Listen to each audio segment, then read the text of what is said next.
I'm not sure where to begin today, but for my 5D collective, I got so much channeled guidance. It's not even funny.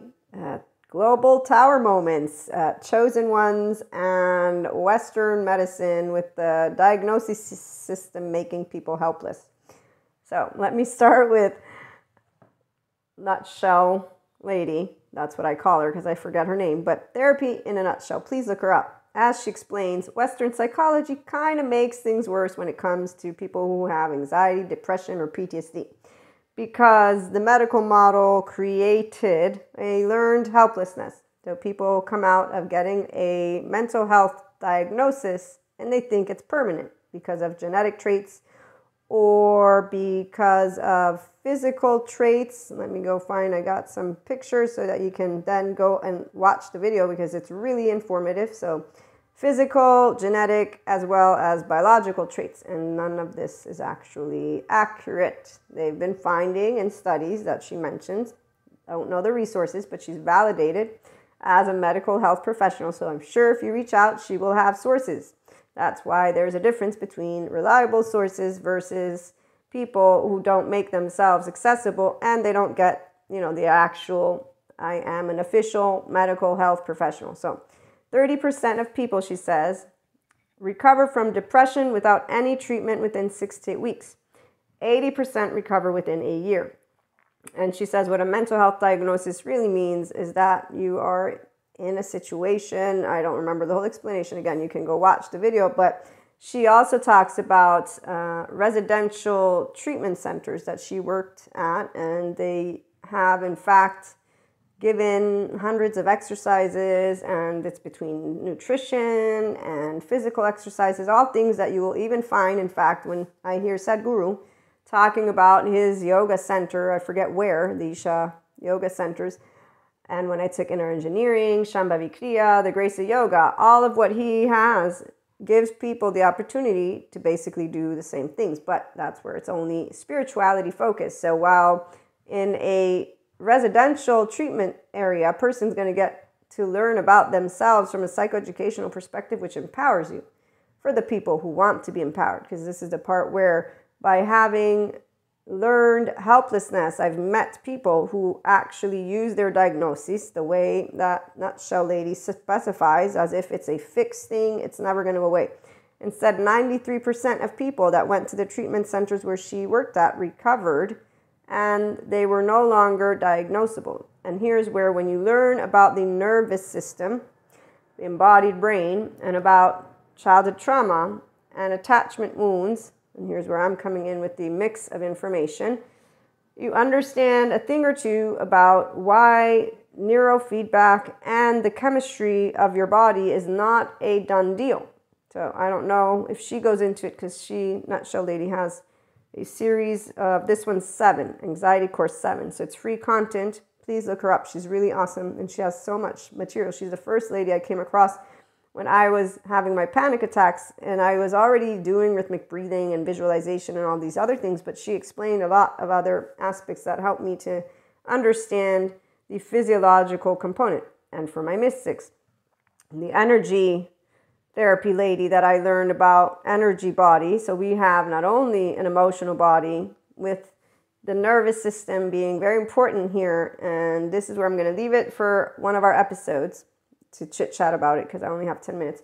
But the emotional body and energy body, I would say, are different. So as a 4'9" person, my energy body has consistently expanded throughout the years of this lovely planet's 5D ascension. By the way, nobody's a chosen one. And in fact, here's where my 5D collective, I came in laughing because I was like, wow, I just saw 2 people in the 4D collective that were kind of making it known that nobody is more special or less special, but because of the way they were saying it, I'm like, yeah, I don't think that's going to really translate. So I'm going to break it down in a minute, because humanly speaking, every person's spirituality awakening, if you will, or processes, all of this, the heaven in your body, it has everything to do with your mindset, because the left and right mode of your brain is what you actually harness. And if you don't know that you're not helpless with that, which is why Western medicine has created in time. And again, I'm going to say they didn't really know, because we didn't know about the embodied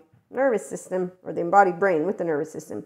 Stephen Porges, for example, is still building empirical data to prove the polyvagal theory. For empirical data scientists, that's how it works. So appreciating the new scientific methodology information is great for those who are empowering, for those who want to stick to labels.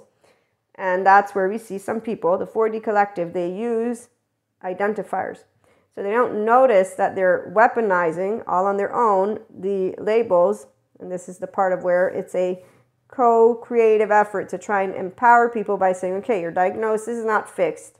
Here's the sources where you can go and figure it out and actually get good help. Like Patrick Tiahan points out, holistic isn't going to heal childhood trauma or attachment wounds. No, it can support you. It can support your energy body.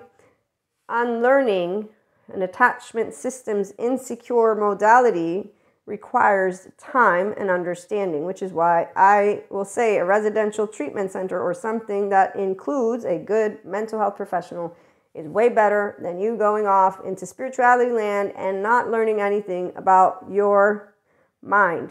Because the mind and the brain, I should say, is everything to helping you to do that neurofeedback. So your chemistry, if it's off, it's because you might have attach, cry, collapse a bit, please appease, or fight, flight, or fright. Your nervous system will have learned how to be able and function. And if you have had childhood abuse or neglect, which are the two aspects that lead a person to have a nervous system that is basically working on sympathetic and dorsal vagal, on, off, and their brain is not in the ventral vagal downregulated default mode network. No, it is actually actively scanning at all times for danger, which is why people think that they are intuitives in the sense of, oh, I can see everything.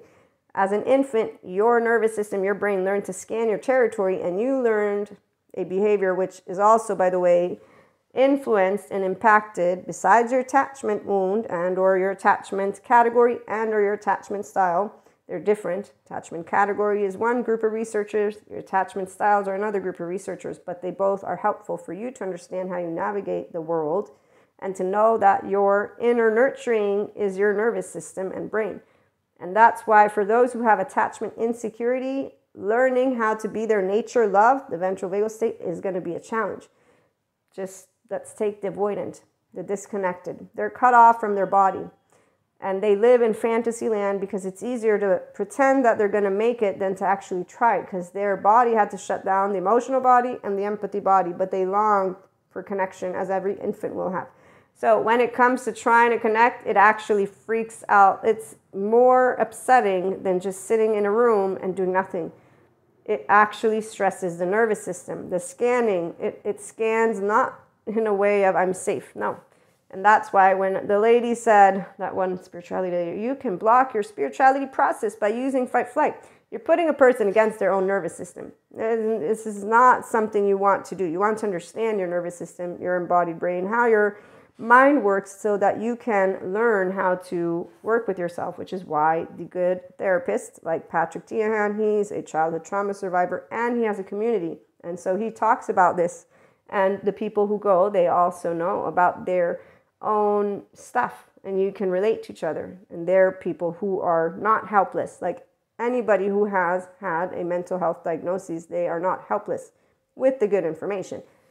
And that's why there's a difference. But talking about it also makes a difference. And for mystics, it doesn't get confusing for the 5D, because we don't feel like chosen ones or special ones. We don't do the codependent type, martyr, superior, I'm going to change you or the world, nor the self-blame of let me take care of you or the world. And we'll continue on a part 2 for that one. But this is why a 5D collective person will be very much open to all of what was just shared, because information is empowering.